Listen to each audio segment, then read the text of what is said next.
감사합니다. 그리고 반갑습니다. 동천교회는 오늘 제 교회 같아가지고 전혀 남의 교회 온 것 같지 않고 얼마나 마음이 평안지. 우리 또 박기환 목사님 저하고 형제 같아서 연배도 비슷하고 얼굴만 보면 그냥 기쁨이 생기나는 빙글빙글 웃으시는 우리 목사님. 그렇죠? 참 동천교회는 복을 많이 받은 것 같습니다. 주님께서 성전만 지어주신 것이 아니라 성전 안에 하나님의 기쁨의 영, 또 비전의 영을 부어주셨기 때문에 이 동천교회를 통해서 동쪽에서 흐르는 천, 참 중요한 의미를 지닙니다. 오늘 종려주일이지 않습니까? 예수님이 지금 동쪽을 향해서 예루살렘 성으로 들어가십니다. 굉장히 중요합니다. 예수님이 재림하실 때에도 감람산으로 해서 동쪽에 있는 감람산으로서 하늘로 올라가신 그대로 내려오신다고 성경은 이야기를 합니다. 동쪽에서 오셔서 동쪽문을 통해서 성전으로 들어가시는 거예요. 이 동천이라는 의미가 굉장히 중요한 것 같습니다. 아멘. 오늘 이 또 종려주일 예배 우리 목사님께서 인도하셔야 되는데 또 저를 세워주셔서 너무 감사하고, 또 본문을 통해서 우리가 이 종려주일의 의미, 또 종려주일 하면 주님이 메시아로 왕으로 임하시는 것을 기뻐하는 날인데, 다시 재림하셔서 우리의 왕이 되실 그 주님을 준비하는 우리의 삶이 어떻게 될 것인가 하는 의미에서 오늘 본문을 통해서 은혜 받을 수 있기를 바랍니다. 우리 같이 기도하겠습니다. 살아계신 아버지, 진심으로 감사합니다. 오늘 부족한 종을 또 세워주시고 하나님의 말씀을 대언하게 하여 주시니 감사합니다. 오늘 종려주일을 맞아 마땅히 왕으로 오실 주님을 어떻게 준비해야 되는지에 대해서 본문을 통하여 배우고 또 우리 자신의 삶에 적용하기를 원합니다. 성령님, 이 말씀을 우리 마음 가운데 깨닫게 하여 주시옵소서. 그 말씀을 행할 수 있는 믿음을 우리에게 더하여 주시옵소서. 동천교회 모든 성도와 가정 위에 주님의 은혜를 부어주시옵소서. 예수님의 이름으로 간절히 축복하며 기도드렸습니다. 아멘. 왜 종려주일이라고 이야기할까요? 종려주일. 그것은 예수님께서 이제 하나님의 큰 구원의 계획을 따라서 태어나시고 33년의 인생을 보내시고 마지막 순간에 이제 십자가에서 대속, 우리의 죄를 대신해서 죽으시는 죽음을 하시기 직전에 그로부터 5일 전 주일날, 오늘이 주일이죠. 주일날 예루살렘에 입성하셨습니다. 그 예루살렘에 입성할 때 그 주간이 무슨 주간인고 하니 유월절 주간입니다. 이스라엘 백성들은 1년에 3차례 남자들은 하나님 앞에 반드시 보이게 되어 있습니다. 그 3번이 유월절, 오순절, 장막절 3번을 반드시 보여라고 이야기했습니다. 이 3번만 보이면 이스라엘의 7개의 중요한 명절에 하나님의 성전에 올라갈 수 있기 때문입니다. 왜 7개라고 이야기하느냐? 3번이라고 얘기해놓고. 왜냐하면 봄절기 유월절, 무교절, 초실절이 3일 연속으로 걸쳐서 이루어지기 때문에 유월절 한 번만 올라가면 무교절, 그리고 이 초실절은 부활절을 상징합니다. 다 지낼 수 있기 때문입니다. 자, 아무튼 이렇게 해서 유월절은 무엇을 의미합니까? 하나님께서 종살이하던 이스라엘 백성들을 애굽에서 구원하신 날을 기념한 것입니다. 그러니까 이 유월절을 맞이하면서 백성들이 예수님이 예루살렘에 오신다는 이야기를 듣고 그분이 드디어 왕으로서 마치 우리 백성들을 모세를 통하여 출애굽시키고 애굽의 종살이에서 해방시켜 주신 것처럼 우리를 로마의 압제에서 해방시켜 줄 것이라는 큰 기대감으로 충만했습니다. 그래서 그들이 어린 나귀를 가지고 그 위에 옷을 얹고 그리고 종려나무 가지를 끊어가지고 그거를 흔들면서 바닥에 깔면서 왕으로 오실 주님을 영접한 거예요. 그러니까 이스라엘 백성들은 지금 예루살렘에 입성하신 예수님의 모습을 보면서 드디어 우리의 메시아가 오셨다. 다윗의 후손으로 오신다는 그 메시아가 바로 예수시다. 이제 그분이 예루살렘에 입성하시면 로마 군인들을 다 쫓아내고 우리 이스라엘을 다윗과 솔로몬의 영광으로 회복시켜 주실 것이라는 육체적이고 정치적인 의미로서 그들은 예수님을 맞이했던 것입니다. 그래서 그때 이 종려나무 가지를 많이 들어서 흔들고 깔고 호산나 하며 외쳤습니다. 호산나란 말은 주여 구원하소서 이런 뜻입니다. 히브리 말로 호시안나, 헬라 말로 호산나 이렇게 해서 호산나라는 것은 속히 오셔서 구원하소서. 나는 이 땅이 싫습니다. 더 이상 압제당하는 세상에 살고 싶지 않습니다. 속히 오셔서 우리를 구원하여 주시옵소서. 그것이 우리의 성도들의 마음이라고 저는 생각합니다. 바로 그 사실 때문에 이 날을 종려주일이라고 말하는 것입니다. 그래서 이 종려주일부터 시작해가지고 오늘 본문 보면 1절부터 17절까지가 종려주일 주일날 일어난 일을 우리에게 말하고 있고 18절로 넘어가면 이른 아침에 성으로 들어오실 때 시장하신지라 하면서 무화과 나무를 저주한 사건이 나오는데 이것은 그 다음날 월요일날 일어난 사건입니다. 그래서 대개 이 고난주간에 월, 화, 수, 목, 금 이렇게 주님이 고난당하신 그 이전 5일간의 기간을 잡아서 그날 일어난 일들을 고난주간으로 지키며 특별 새벽기도를 하는 경우가 많이 있습니다. 그것이 하나의 전통처럼 되어 있다는 거예요. 그래서 아무튼 오늘 종려주일입니다. 종려나무 잎사귀를 잘랐다고 했는데 종려나무가 뭘까요? 아시는 분들 계시나요? 대추야자나무를 종려나무라고 합니다. 대추야자나무 드셔보신 분 손 들어보세요. 대추 말고 대추야자나무 얼마나 달고 맛있는지 몰라요. 대추인데 대추야자입니다. 입에 넣으면 녹아버립니다. 꿀송이처럼 답니다.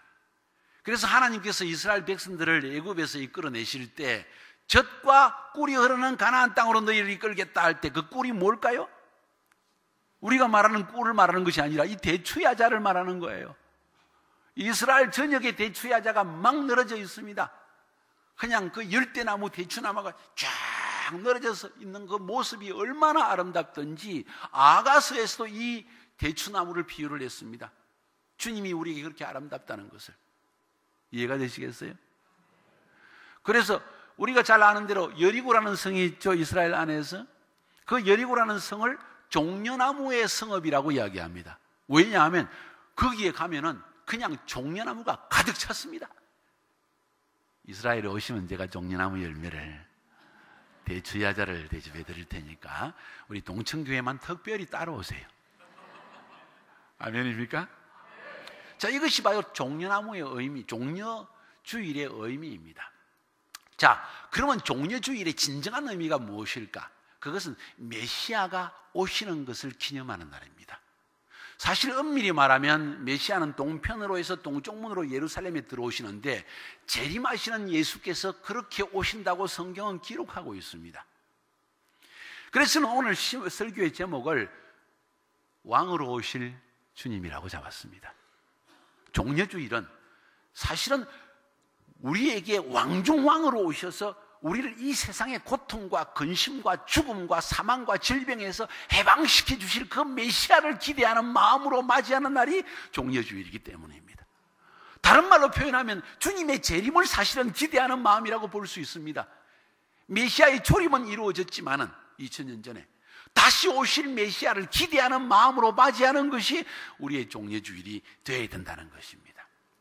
그런 의미에서 오늘 본문을 읽어보면 이 본문을 통해서 우리가 어떻게 주님의 재림을 맞이하는 삶을 살 수 있을까 하는 중요한 핵심적인 계시의 음성을 우리가 들을 수 있습니다. 21장 1절부터 5절까지의 말씀을 한번 읽어봅시다. 그들이 예루살렘에 가까이 가서 감람산 벳박에 이르렀을 때 예수께서 두 제자를 보내시며, 벳박에라고 나오는데 다음에 이제 이스라엘을 여러분이 반드시 다 오실 건데 다 오실 거예요. 아멘 한 사람은 다 올 겁니다. 안 한 사람은 조금 늦어질지 모릅니다. 이 예루살렘에 가면 예루살렘 구 예루살렘이 있고 동편산에 올리브산, 그러니까 감람산이 있습니다. 올리브가 감람이죠. 감람산이 있고 그 감람산에서 조금만 걸어가면 1km가 못해서 벳박에라는 조그만 마을이 있고 거기서 1km만 걸어가면 베다니, 죽은 나사로가 살았던 베다니가 있습니다. 그 벳박에 베다니에서 주무시고 주님은 예루살렘 성에 들어오시고 또 나갔다가 들어갔다가 나갔다 하면서 주님이 십자가에 못 박히기 전 한 주간의 시간을 보내셨다는 거예요. 자, 그래서 벳박에 이르렀을 때 예수께서 두 제자를 보내시며 이르시되 너희는 맞은편 마을로 가라. 그리하면 곧 매인 나귀와 나귀 새끼가 함께 있는 것을 보리니 풀어 내게로 끌고 오라.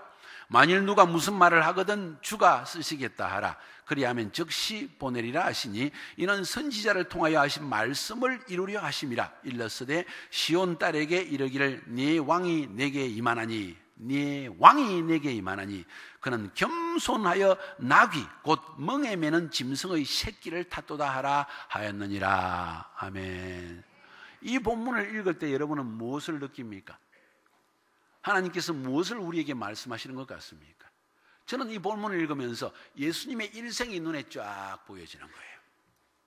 예수님의 일생은 탄생부터 죽음까지, 부활하시는 것까지, 아니 재림하시는 것까지 성경에 그대로 기록되어 있습니다. 예수님은 성경을 따라 기록된 대로 탄생하셨고, 성경대에 기록된 대로 주님은 사역하시다가 성경에 기록된 대로 죽으시고, 성경에 기록된 대로 부활하시고, 성경에 기록된 대로 재림하신다는 것입니다. 다른 말로 표현하면 예수님의 일생은 하나님의 책에 기록되어 있다는 겁니다. 이해가 되십니까? 예수님의 일생을 우리가 한마디로 이야기한다면 하나님의 시간 계획을 따라서 살아가셨다는 것을 볼 수가 있다는 겁니다. 그래서 시편 139편을 잠깐 펴보면 139편에 16절에 이런 말씀이 있습니다. 앞뒤 139편 전체가 예수님에 대한 메시아적인 시인데 16절에 내 형질이 이루어지기 전에, 예수님이 이 세상에 태어나기 전부터 주의 눈이 보셨으며, 하나님의 눈이 보셨고, 나를 위하여 정한 날이 하루도 되기 전에 주의 책에 다 기록이 되었나이다. 따라합시다. 다 기록되었나이다. 무슨 이야기입니까? 예수님의 생애 전체는 하나님의 시간표를 따라서, 하나님의 구속의 경륜을 따라서 하나도 빈틈없이 그대로 이루어졌다는 것입니다. 누구를 만나는 것, 누구와 식사하시는 것. 오늘 성경에 보니까 나귀 새끼를 가져오는 것까지 주님 성경책에 기록되어 있다는 거예요. 어느 집에서 가져오는가, 어디에서 가져오는가, 언제 가져오는가까지 기록되었다는 거예요. 그리고 그 나귀 새끼를 타고 겸손한 왕으로서 들어오시는 것까지도 성경 선지자를 통해서, 스가랴를 통해서 기록되어 있다는 것입니다. 다시 말해서 예수님의 일생은 하나님의 아들이시니까 그렇겠죠. 탄생부터 죽음까지, 부활까지, 재림까지 완벽한 하나님의 계획 가운데 이루어졌다는 것입니다. 여기서 잠깐 멈추어 봅시다. 그럼 우리 인생은? 우리는 우연히 태어났다가 우연히 가는 것일까?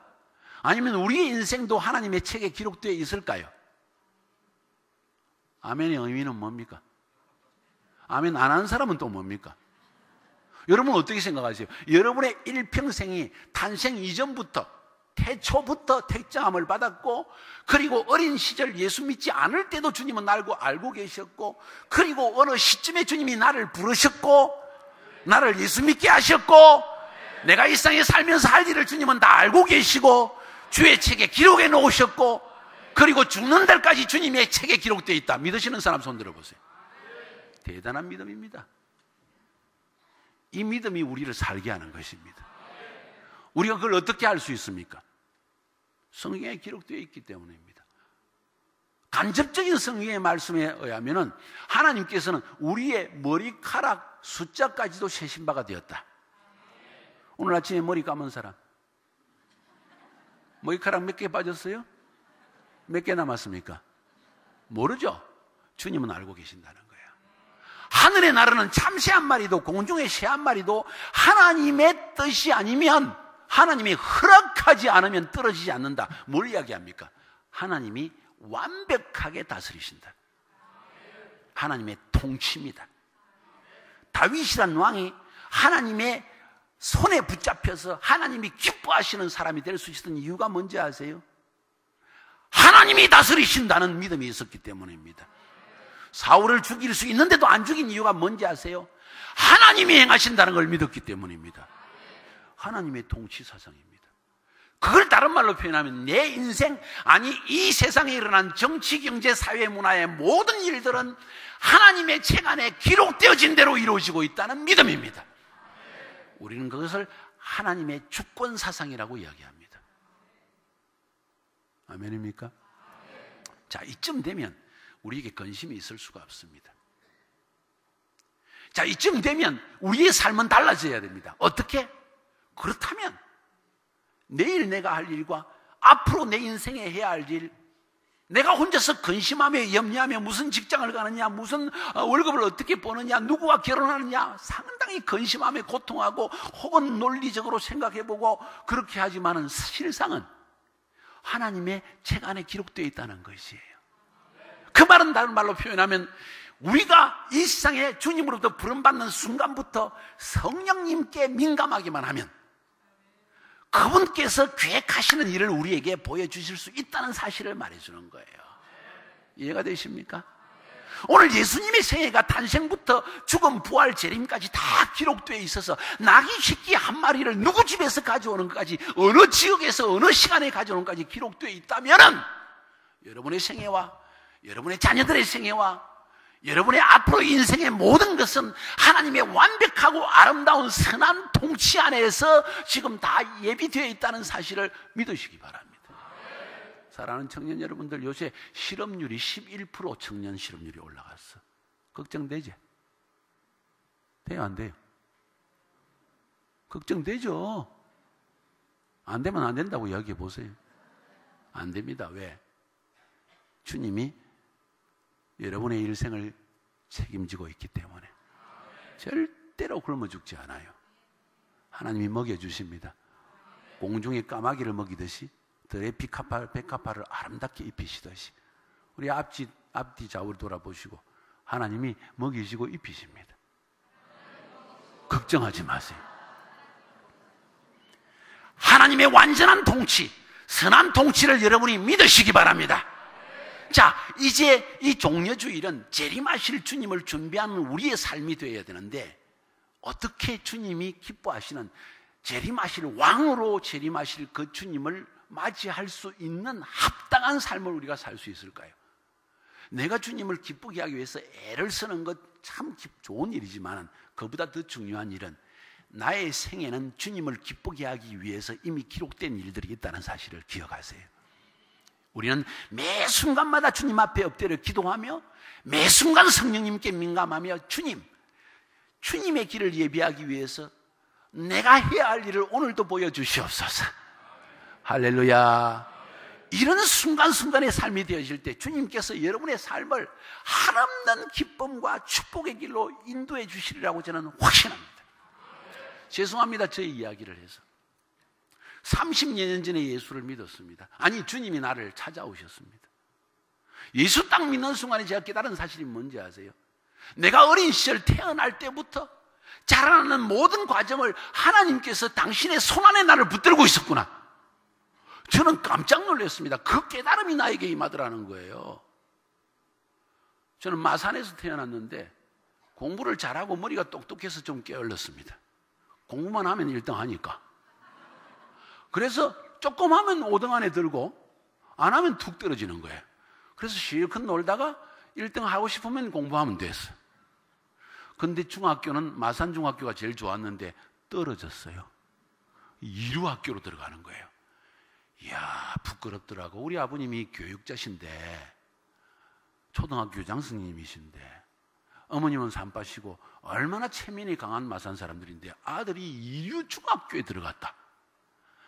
그래서 졸업하고 내가 고등학교는 좋은 학교를 들어가리라 하고 열심히 공부해가지고 전국에 10위 안에 들었습니다.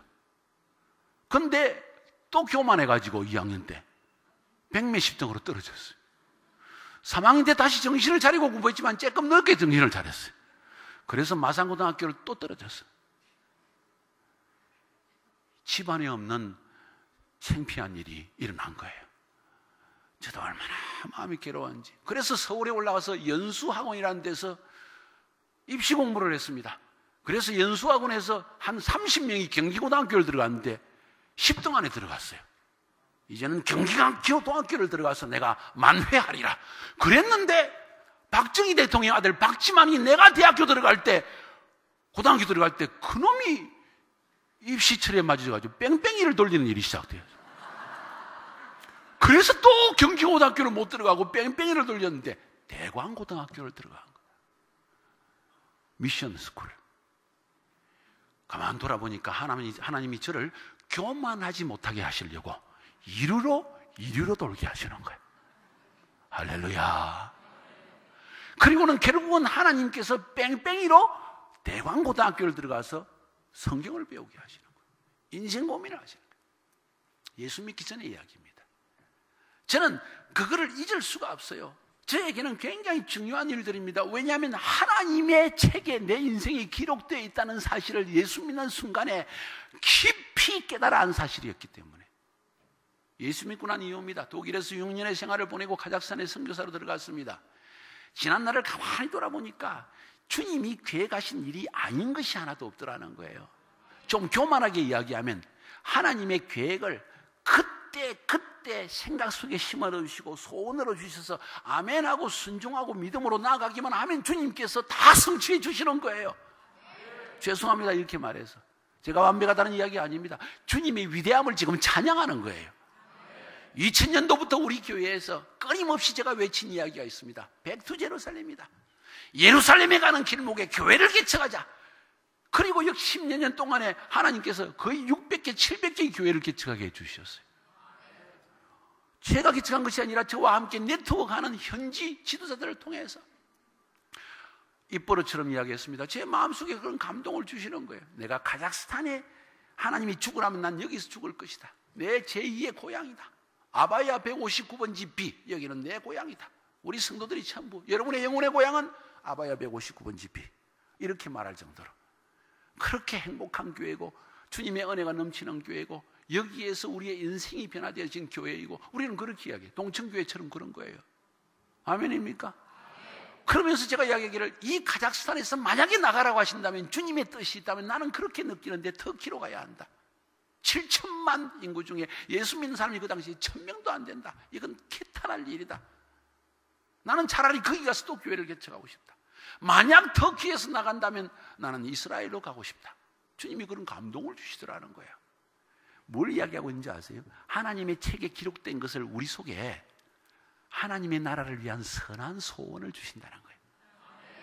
전 여러분에게 이 말씀을 드리는 이유가 여러분의 인생 한 명 한 명을 통해서도 그런 선한 계획을 하나님은 가지고 계시고 왕으로 오실 주님 앞에 떳떳하게 서 주님 나에게 명하시고 기록하시고 예정하신 그 부르심의 삶을 나는 살았습니다 하고 자신 있게 말할 수 있는 그런 인생을 살아가라는 것입니다. 째째하게 돈 좀 벌겠다고 좀 아끼겠다고 별 고심 고민 다 하다가 갑작스럽게 쿡 가버리고 주님 앞에 서면 얼마나 창피하고 부끄럽겠냐는 거예요.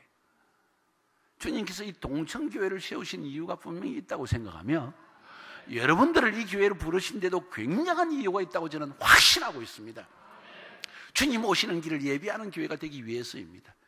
주님 오시는 길을 예비하는 여러분 한 명 한 명의 성도가 되기를 주님은 지금 원하신다는 것입니다. 그것을 위해서 알아야 된다는 것이 하나님은 완벽한 주님을 기쁘시게 할 만한 나의 인생 계획을 가지고 계신다. 그래서 내 인생에 실패는 없다. 내가 주 안에 거하는 한 내 인생에 실패는 있을 수가 없다. 아멘입니까? 앞뒤를 돌아보시고 그렇게 얘기해요. 내 인생에 주 안에 거하는 한 내 인생에 실패는 있을 수가 없다. 이야기하세요. 할렐루야! 할렐루야! 여기에 나오는 몇 사람을 한번 보세요. 나귀 새끼의 주인의 이야기입니다. 이 나귀 새끼 주인 갑작스럽게 와가지고 나귀를 끌고 가니까 내가 나귀를 왜 끌고 가냐고. 주께서 쓰시겠다 하라. 그 이야기를 듣는 순간 가져가라고 이야기합니다. 나귀 새끼 이거 별거 아닌 것 같죠? 우리 요르단에 우리 선교센터가 있는데 거기에 가니까 요르단 사람들은 가난해도 부자도 차들을 하나 다 가지고 있어요. 아니 가난한 사람들이 차를 어떻게 가지고 있습니까? 하니까 우리 아랍 사람들은 아랍 지역의 사람들은 집집마다 말이 하나씩 다 있어야 됩니다. 말 타고 다녔기 때문에. 그런데 요새는 말을 못 타고 다니니까 말 대신에 차를 하나씩 다 가지고 있습니다. 그러더라고.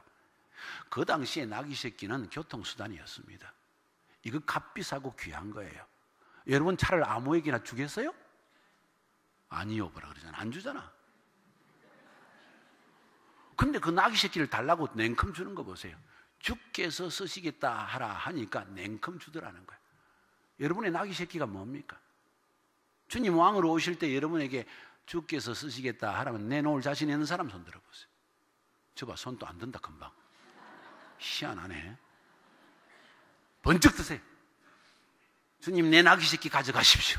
쓰십시오 하는 여러분이 될 수 있기를 주의 이름으로 축복합니다. 이 나귀 새끼 한 마리를 쓰시는 것도 주님의 계획 안에 있었다는 거예요. 그 사람이 기쁨으로 나귀 새끼를 드리는 것도 하나님의 축복 안에 있었다는 거예요. 이 사람은 나귀 새끼를 드림으로 말미암아 하나님의 복을 누린 사람이라고 저는 말하고 싶어요. 주님의 그 생애에 나귀 새끼를 타고 가는 것도 주님의 계획 안에 있다는 거예요. 그 나귀 새끼를 타고 가는 것에 대해서 말씀하시기를 시온 딸에게 이르시기를 네 왕이 내게 임하시나니 그는 겸손하여 나귀 곧 멍에 매는 짐승의 새끼를 타도다. 아니, 왕중 왕으로 오시는 왕이면 나귀 새끼를 타서 돼갔어요? 백마를 타고 와야지. 지금 이것을 뭘 의미하는지 아세요?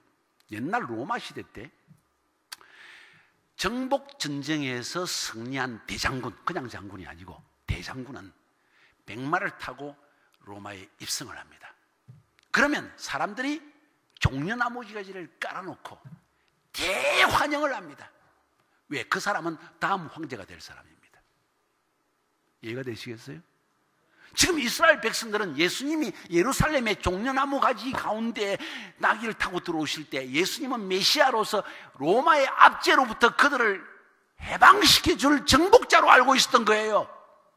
그런데 그 정복자가 백마를, 높은 백마, 늠름한 백마를 타고 떳떳하게 들어오는 것이 아니라 나귀를 타고 뒤뚱뒤뚱 들어오더라는 거예요. 뭘 의미할까요? 겸손한 왕으로 오셨다는 것입니다. 예수님께서 겸손한 왕의 모본을 보였다는 것은 뭘 의미할까요? 겸손이란 말의 의미가 진정 무엇일까요? 외적으로 네 하는 것이 겸손일까요? 진정한 겸손의 의미가 뭔지 아세요? 하나님의 뜻에 순복하는 마음 상태를 겸손이라고 이야기합니다. 예수님은 하나님의 아들이셨지만 메시아로 오시지만 성부 아버지의 뜻에 순종하는 종의 모습으로 나귀 새끼를 타고 오셨다는 거예요. 우리가 진정 주님 앞에 주님을 기쁘시게 하는 겸손한 삶을 살기 위해서 우리가 지녀야 될 태도가 무엇인가? 그것은 외적 겸손이 아니라는 것입니다. 하나님께서 나를 향한 뜻, 나에게 나귀 새끼를 원하실 때, 나에게 이것을 저것을 하라고 명하실 때, 내 인생의 방향을 이것이 아니라 이 길로 가라고 말씀하실 때, 그 뜻에 순종하는 것을 진정한 겸손이라고 이야기하는 것입니다. 저는 우리 동천교회 성도님 여러분들이 성령의 음성을 듣고 그 주님의 뜻에 순종하는 겸손한 성도가 되기를 주의 이름으로 축복합니다. 여러분의 겸손을 통해서 주님이 성 바깥에서 성 안으로 들어올 수 있는 길을 발견할 수 있기를 주의 이름으로 축복합니다. 이것이 진정한 겸손한 성도의 삶이라는 것입니다. 그 뒤에 들어보니까 10절 이하에 12절에 예수께서 성전에 들어가사 성전 안에서 매매하는 모든 사람들을 내쫓으시며 돈 바꾸는 사람들의 상과 비둘기 파는 사람들의 의자를 둘러엎으시고 그들에게 이르시기를 기록된 바 내 집은 기도하는 집이라 일컬음을 받으리라 하였거늘 너희는 강도의 소굴을 만드는도다 하시니라. 맹인과 전원자들이 성전에서 예수께 나오매 고쳐주시니 대제사장들과 서기관들이 예수께서 하시는 이상한 일과 또 성전에서 소리질러 호산나 다윗의 자손이여 하는 어린이들을 보고 노하여 예수께 말하되 그들이 하는 말을 듣느냐? 예수께서 이르시되 그렇다. 어린아기와 젖먹이들의 입에서 나오는 찬미를 온전하게 하셨나이다 함을 너희가 읽어본 적이 없느냐 하시고 이렇게 기록되어 있습니다. 저는 이 본문을 읽으면서 이 성경 이 부분을 읽으면서 예수님의 하나님의 집에 대한 열심을 봅니다. 진정 주님의 재림을 기대하는 사람은 하나님의 집을 사모하는 열망이 불타오를 것입니다. 그런데 이것과 정반대의 사람들을 봅니다. 누구입니까? 대제사장과 서기관들입니다. 이들은 어떤 사람들입니까? 종교적 권위에 대한 열심으로 충만한 사람이었습니다. 여러분, 굉장히 어려운 세대에 살고 있습니다. 영적으로 타락하면 나라가 정치적으로 경제적으로 모든 면에서 타락하게 되어 있습니다. 지금이 그런 시대에 와 있다는 거예요. 하나님이 사용하시는 주의 종, 하나님이 사용하시는 교회, 하나님이 사용하시는 성도는 누구일까요? 오늘 젖먹이와 어린 아기와 같이 순전한 마음으로 호산나 하면서 외치며 기다리며 살아가는 성도입니다. 호산나란 말의 의미가 무엇이기에? 주여 속히 오셔서 구원하소서. 왕으로 오실 재림하실 주님을 기다리는 마음으로 그분의 음성에 순종하여 나귀 새끼를, 나의 가장 귀한 것을 드릴 수 있는 그 마음, 그 마음을 가진 사람을 통해서 주님의 재림의 길은 예비되어진다는 것입니다. 그 심령들은 하나님의 집을 사모하여서 기도하며 경배하며 주여 어서 오시옵소서, 마라나타 어서 오시옵소서, 이런 심령으로 살아갈 것입니다. 저는 우리 동천교회 식구들이 이런 심령으로 주님의 이 종려주의를 맞이하는 여러분이 되기를 주의 이름으로 축복합니다. 주님은 곧 오실 것입니다. 준비하시며 승리하는 여러분이 되기를 주의 이름으로 축복합니다. 마지막으로 한 가지만 더 말씀드리면, 오늘 아침에 우리 아기가 이게 헌화하는 광경을 보면서 이야, 얼마나 좋은지. 제가 할아버지가 됐거든, 지난주에. 얼마나 예쁜지. 목사님도 그러세요? 우리 기도합시다.